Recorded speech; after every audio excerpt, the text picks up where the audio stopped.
है रेलवे शेयरों के नाम भी रहा। रेलवे शेयरों में तूफानी रफ्तार देखने को मिली। इसकी वजह क्या रही, हमारे वरिष्ठ सहयोगी अभिषेक सत्यवर्तन हमें बता रहे हैं। अभिषेक, क्या वजह रही कि रेलवे शेयरों में इतनी जबरदस्त तूफानी रफ्तार आज देखने को मिली? देखिए, रेलवे शेयरों में तेजी का सबसे बड़ा कारण ये है कि बजट सामने खड़ा है। महीने भर बाद बजट आ जाएगा, तो ऑप्टिमिज्म है कि सरकार रेलवे के मॉडर्नाइजेशन पर, रोलिंग स्टॉक पर, सेफ्टी को लेकर काफी पैसे खर्च करेगी, कैपेक्स बढ़ाएगा और उस उम्मीद में तेजी हो रही है। बाकी बाजार में सेक्टर रोटेशन हो रहा है, उसका फायदा मिल रहा है। लगातार 5 सत्र से हम रेलवे शेयरों को देख रहे हैं कि धूम मचाते हुए दिख रहे हैं। लेकिन सबसे बड़ी जो वजह है, हमने देखा था कि 2024 एक बढ़िया साल साबित हुआ था, लेकिन 2024 के हाई से तमाम ऐसे रेलवे शेयर हैं जो लगभग 40% 45% तक नीचे आके कारोबार कर रहे हैं और पिछले 5 सत्र से इसमें एक लेग की बाइंग फिर से इमर्ज होती दिख रही है।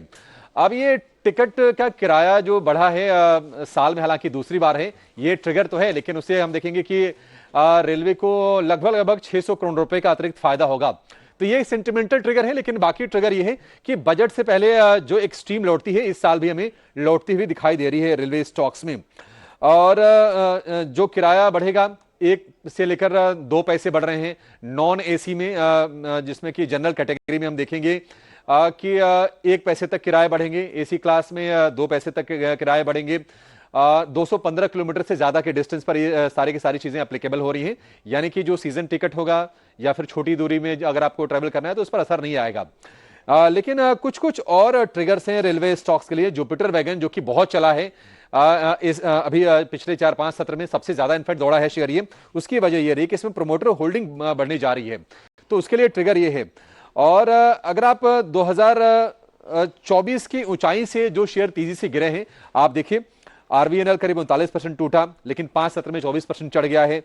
इरकॉन 2024 के हाई से अभी भी 44% नीचे है, लेकिन पिछले 5 सत्र में करीब 23% का उछाल आ गया है। रेलटेल में 19% का, आईआरएफसी में 19% का, राइट्स में करीब 15% का, आईआरसीटीसी सबसे कम चला, लेकिन 5% की तेजी यहां पर भी बनी है।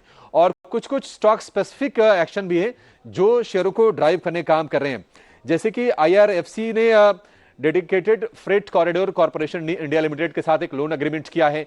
आईआरसीटीसी ने किराया बढ़ा, उसका फायदा मिल रहा है। जुपिटर वैगन्स में प्रोमोटर ने हिस्सेदारी बढ़ाई है और रेल टेल को लेकर खबर आ रही है कि इनके स्टारलिंक के साथ करार हो सकता है, तो ये इनके लिए तेजी का ट्रिगर बन रहा है। लेकिन सवाल यह है कि 2024 में क्यों दौड़े थे रेलवे शेयर? तो हमने देखा था कि सरकार ने रेल इंफ्रास्ट्रक्चर को लेकर भारी खर्च किया था, रेलवे कंपनीज को मजबूत ऑर्डर मिले थे। इसके अलावा हमने एंटिसिपेशन थी कि आगे जो अर्निंग्स होंगे वो बेहतर निकल के आएंगे, तो इसके चलते तेजी हुई थी। लेकिन वहां से भारी भरकम गिरावट हमने देखी है शेयरों में। और पिछले 5 सत्र से अब ये रैली चल रही है रेलवे स्टॉक्स में, हालांकि अभी भी अपने हाई से काफी ज्यादा नीचे रेलवे स्टॉक्स हैं। तो ये बजट को लेकर सेंटिमेंट जो बेहतर हो रहा है, उसके चलते बाइंग आ रही है। देखते हैं कि बाइंग कब तक चलती है। धन्यवाद अभिषेक बताने के लिए कि रेलवे स्टॉक्स में रफ्तार की वजह क्या है और जिस तरह से बजट से पहले हमें एक्शन दिख रहा है और पूरी उम्मीद है कि बजट में कुछ बोनांजा मिल सकता है रेलवे सेक्टर को, और उसी वजह से अभी हमें एक्शन देखने को मिल रहा है। और आपने विस्तार से बताया कि रेलवे शेयरों में कितना एक्शन रहा है इस पूरे हफ्ते में। लेकिन आगे बढ़ते हैं और बात करते हैं